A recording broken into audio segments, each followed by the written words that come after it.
let's talk about some books that defy the odds. These are books where the sequels are better than the first one. Let's get into the list. Hi guys, one of the things that I hate the most is when I read a really fantastic first book full of great characters and good ideas, and I know in my heart that the next book in the series isn't going to be as good because the freshness of that first taste of the ideas, the world building, or the characters is just too good. And there's no way that the author is going to be able to top that. How could anyone ever possibly top that? However, I do know that there are books out there that are exceptions to the rule. These are books where the sequels or the follow-up books are just as good, if not better, than the first book. Now, of course, I have 13 books for you that meet this criteria. However, I want you to know that obviously all these books are going to be my personal opinion, and you might have a different one. So if you happen to like this idea or this kind of content, please don't forget to push the thumbs up button so that way I know that you want more of this content. So before we get into the list, I also have to mention that I've included 3 of the worst sequels that I've ever read at the end of this video. So that way we can kind of round out this video and make it a little bit more interesting.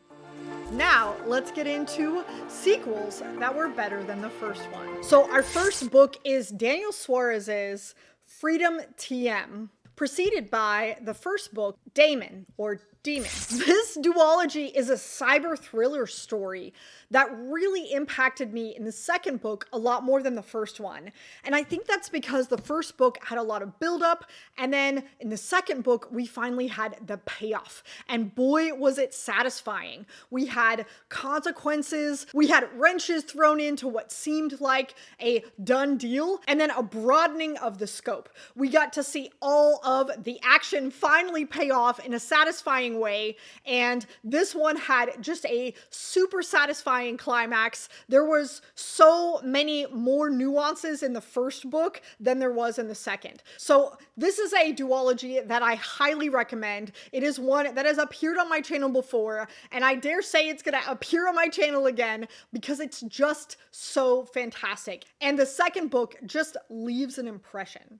Now, the next book on this list is Daniel Suarez's Critical Mass, that's preceded by the book Delta V. Now, much like the first one, this is a duology, but the first book is kind of a space survival story on an asteroid, and then the second book really deals with what happens as a consequence of the first book. So we really get to find out if all of the sacrifice and all of the character struggles from the first one paid off in the second. And we have all of the struggles of trying to make sure that it did matter, that the big scope and the point of the story ended up paying off. And this was a really fun, interesting, nuanced climax. I learned so much in the second one, a lot more than the first, and I just had such a great time. I mean, I think Daniel Suarez has it on tap where he just does a great job of making the sequel so much better than the first one. I think that there's just so much more setup in the first one that the second one is just so much more impactful. And it's always a satiating, satisfying climax. So I would definitely highly recommend either of these stories, although I think and hope that Daniel Suarez is going to write more in the Delta V universe. So here's hoping. Now, the next one on this list is also going to be pretty popular, and this is going to be Pierce Brown's Golden Son. This book is preceded by Red Rising. You know this book was going to be on here because like the entire internet knows that Red Rising is a dystopian novel that is a hell of a revenge tale. And in the first book, we kind of get the origin story, but it's a little bit kind of immature. It seems a little bit more YA. And in the second and the third books, we suddenly get a tone change. It is so much better than the first one because it becomes darker, more adult. We get to see more consequences and therefore more sacrifice. But we also see him getting closer and closer to his goal. So it is satisfying, but also a lot more harrowing. We have an increase in stakes, and it just adds to the preceding books, which makes it a sequel better than the first one. Another famous one that you won't be surprised is on this list is Cixin Liu's Dark Forest, that is preceded by the book The Three Body Problem. Now, this is one that I'm sure you guys have heard of before. Of course, this is a first contact harrowing space opera. I don't even know, it kind of makes its own genre, but The Three Body Problem is notoriously difficult to get through because while the ideas are fantastic, there is really flat characters. And what makes the sequels so much better is the ideas continue to mount on themselves over and over and become more and more mind-boggling. And he becomes a better writer. We get a little bit more of a better story structure. We get to know our characters just a touch better. And with each subsequent book, we have a bigger and bigger scope with bigger and bigger stakes. And so I think that's what makes the sequels so much better in the Remembrance of Earth's trilogy. So if you haven't picked this one up, especially because maybe you didn't love The Three Body Problem, I highly recommend you at least pick up the second book because I do think that it is a step up from the first one. Next on the list is one of my favorites. This is Orson Scott Card's Speaker for the Dead. This book is preceded by Ender's Game. So, you may not know the story of this particular series, but he wrote Speaker for the Dead first and realized that in order for it to have the impact he wanted, he had to tell the story of why this main character needed to redeem himself so much. So he went back and wrote a short story that later became the novel Ender's Game, to be able to explain what happened to this character before we get to the sequel.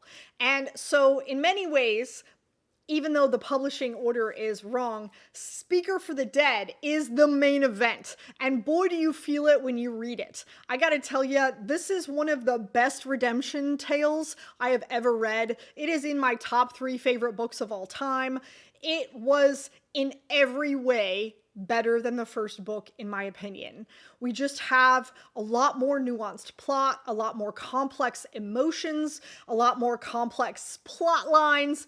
What don't we play with? We have first contact and AI, we have redemption and revenge, we have a love story with intense tragedy in multiple generations. There's a lot to love about this story, but this is the quintessential sequel that was better than the first one, at least for me, in my opinion. Next, I also want to go with another favorite of mine, and that is Isaac Asimov's Foundation and Empire, preceded by the book Foundation.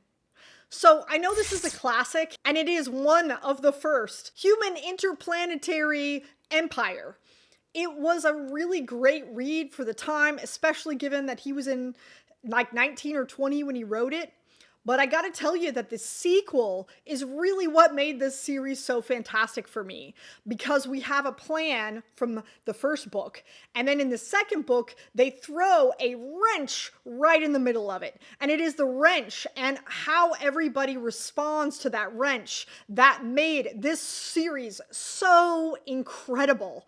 I loved that wrench. It happens to be a particular character, and no spoilers, of course, but wow, was this it just made the series for me. I didn't expect to like it as much as I did, and the second book is by far and away the best book of this trilogy. It just is one of the all-time best villainous characters I've ever read. I just had a great time with it. And I think what made it so good is that it was so believable. It was a wrench that really worked, but it was a wrench that you didn't learn to hate. You could understand why they did what they did. And Can't talk enough about Foundation and Empire. And so if you haven't picked up at least the second book of the series, I really think you're missing out. You gotta do it. Next on the list is a softer one, but one that I have just as strong of opinions on, and that is Louis McMaster Bujold's Warrior's Apprentice. This is preceded by Shards of Honor and Barriar. So what made the sequels of this particular Vorkosigan Saga series so much better than the first two books is the character. The whole series is really about a character named Miles and his adventures. And in the first two books, we're really following his parents and his origin story and what happened before he was even around. And while I think that adds to the universe, in general, I didn't love those two books about his parents. For me, the series and the main event is the main character, Miles. And I think that he's the one that I want to read about. So for me, the Vorkosigan Saga stories that I prefer are the ones that feature Miles and not any of the other side characters, in my opinion. The next book on this list is Octavia E. Butler's Mind of My Mind, that is preceded by Wild Seed. So, I haven't talked about Octavia Butler in a while, and this is her longest series, the Pattern Master series, but I have to say the second book is so much better than the first one. The first one was a little convoluted. I think that when we get introduced to the characters, it's a little off-putting, we're a little confused, and in the second book, we really get more of an emotional punch. We really know what to expect from the characters, and the stakes have really increased. I think that the second book is just so much more enjoyable and so much more long-lasting than the first book in this series. And again, that's just my opinion, but it was just very obvious to me that she was just that much of a better writer in the second book than she was in the first one. Next, we have Martha Wells' Artificial Condition and Network Effect. These books are preceded by the first one, All Systems Red. That's right, guys, we're talking Murderbot Diaries. This is kind of an unpopular opinion, but I'm gonna stick to it because I gotta say that I think my favorite character is in these two books, and this character is a really good addition and foil to the main character of Murderbot. I think it really adds to the complexity and the emotional turmoil of Murderbot, which makes it a little bit of a better story, in my opinion. And that's why I think the second and the fifth book are so much better than the first one or some of the other ones. I really enjoyed that particular character because of how they challenged Murderbot, and it made for a better story, in my opinion. You'll have to let me know what your favorite Murderbot is down in the comment section below. Meanwhile, the next one on this list is Ian Banks' Use of Weapons. This book is preceded by Consider Phlebas and Player of Games. So you guys, we have to talk about the culture, okay? Because this is a series and everybody argues about how to read it. But I have to say that almost any culture book is going to be better than the first one. I had a really bad experience with the first one. It's not terrible. It's just not for me. And I am so glad I didn't read it first, or I would have not read the rest of the series. And there are some really fantastic ones. What made Use of Weapons better than the other two books for me is that I think he finally landed on a sweet spot where he got both deep themes, but he also got good characterization and really unique, intriguing structure. He always has good prose, and he just finally lands in this perfect sweet spot of a masterpiece in Use of Weapons. There's just so many elements of the story where I care about the characters, and I care about the mystery, and I care about the themes, and there's just so many pieces of this story that I feel like you could go back and read it over and over again and get something new. And I can't say that about some of the other books in the series, at least for me. I really thought that Use of Weapons was just his magnum opus so far. It was just really, really good. And I think it's just one of the better books all around for him. Next, we have Arthur C. Clarke's 2010 A Space Odyssey. This is preceded by 2001 A Space Odyssey. So you guys, I'm really surprised to say this because I didn't read 2001 Space Odyssey for a long time because I didn't like the movie. But I was very intrigued to pick up the sequel because I wanted to see what Arthur C. Clarke's vision was without Stanley Kubrick hovering over his shoulder. And I have to say, I prefer without Stanley Kubrick, to be honest. I thought this story was so much more clear of what he was getting across. And we got to see consequences of what happened in the first book. We get some perpetuation of the story. We get a little bit more imagination and first contact. And I have to say that I really enjoyed the clarity of the second book so much more than the first one. I think that it might have been difficult to have two brilliant minds in the same room, and one of them is always more dominant than the other. And I have to say, I think that I prefer the story without Kubrick's vision. So I realize that's an unpopular opinion, but if you haven't checked out 2010 and you like Arthur C. Clarke's works, you really have to do yourself a favor and pick it up. I really had a great time with it. It was just so much better than the first one, in my opinion. Next, we have Vernor Vinge's Deepness in the Sky. This book is preceded by Fire Upon the Deep. Fire Upon the Deep is a fantastic book that you should definitely pick up. It's full of all of these incredible ideas, but it can be a little bit harder to follow at times. And there are some concepts that I definitely think I had to reread and they kind of went over my head the first go round. Whereas Deepness in the Sky is a little bit of a better story where we get to look at just a single alien culture and what we care about this alien culture. And so because it is a little bit more focused, we really get to see the writer that Vinge becomes. He really ends up telling a great story, and we have a culture and a lot of characters that I really ended up caring about. So while the ideas are definitely in Fire Upon the Deep, I really enjoyed my time more in Deepness in the Sky because of the storytelling, because of the characters, and there are some cool ideas in Deepness in the Sky as well. So I realize that's probably an unpopular opinion, but it's true for me. So the last one on this list, but not the least, is Larry Niven's Ringworld Engineers. This one's preceded by Ringworld. So this is a really interesting little series here because in a foreword in Ringworld Engineers, Niven admits that he never meant to write a sequel. And it's only because all of his fans kept coming up to him and pointing out some of the weaknesses of the Ringworld and what they were looking for that he decided to dedicate the second book and go ahead and write the sequel. And I gotta tell ya, it ended up really good for him because he had so much feedback, he gave the fans what we wanted.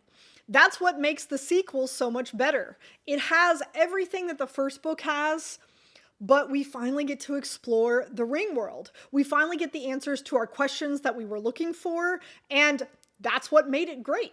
So if you're looking for more after reading Ringworld, you should definitely pick up Ringworld Engineers. And that does it for my 13 sequels that were better than the first. Remember that there are probably a lot more out there, I just haven't gotten around to reading them yet. But before you go, I do want to mention the 3 worst sequels I've ever read. And the reason why I want to mention these particular 3, because there are more, is because these 3 are all the same theme. They're all the same reason. The reason why I think you can have a sequel worse than the first one, they cheapen or make what you love about that first book less. And that is quite a feat, if you know what I'm saying. So the first one of this list is going to be Ernest Cline's Ready Player 2. This is preceded by Ready Player 1. So this is all over the internet, and I have to agree. I really think that I appreciate some of the things that he tried to do in the second book, but he just didn't have the magic of that first book anymore. And he took all of the things that we liked about the first book and he cheapens them. and makes them somehow less in the second book. And because we have no spoilers, I'm not going to talk about specifics. You'll just have to trust me on this. But he really does take a bunch of the things about the first one and he just makes it worse. So this is a book that I definitely would recommend not picking up. The next book is Joe Haldeman's Forever Free. This book is preceded by Forever War. So I really liked Forever War, and we get to return to that character that we all know and love. But unfortunately, he just takes a lot of these concepts and he tries to tie up all of the loose plot ends, every single one of them, with a nice bow tie that makes it so convenient and so cheesy that at the end of the day, it cheapens what happened in the first book. Like, some things need to be unresolved to be believable, right? You don't have to tie up every single thing. And some of the things that he tries to tie up end up being overly convenient. It just sort of ruins a lot of the things that you liked about the first one. It ruined the character and a lot of the plot points, and it just shouldn't have happened. I wish that Forever Free was not published, honestly. I really mean that. And the last book on this worst list is Mary Doria Russell's Children of God. This is preceded by The Sparrow. Unfortunately, while I really wanted to return to this world and these characters, this one sort of brushes aside the emotional impact that the ending of The Sparrow had. And it kind of was like, oh yeah, you just get over that. And it whisks it aside. And at the end of the day, that cheapens the first book. And it ends up making all of the subsequent events that happen in the sequel just even they matter even less. I just don't understand how she could have just taken such a fantastic, impactful book and then just turned it on its head and said, none of that really matters. It was really too bad. I was epically disappointed in it, obviously, and it's on my worst list. So I would recommend stopping at The Sparrow and not going on to Children of God. So these are my how you make a sequel better than a first book and how you can totally ruin the first book by making a sequel. You're going to have to let me know again in the comments section down below if you have any other books that you would add to these lists. And I look forward to making another one for you. I hope to see you soon. And until next time, see you in the next video.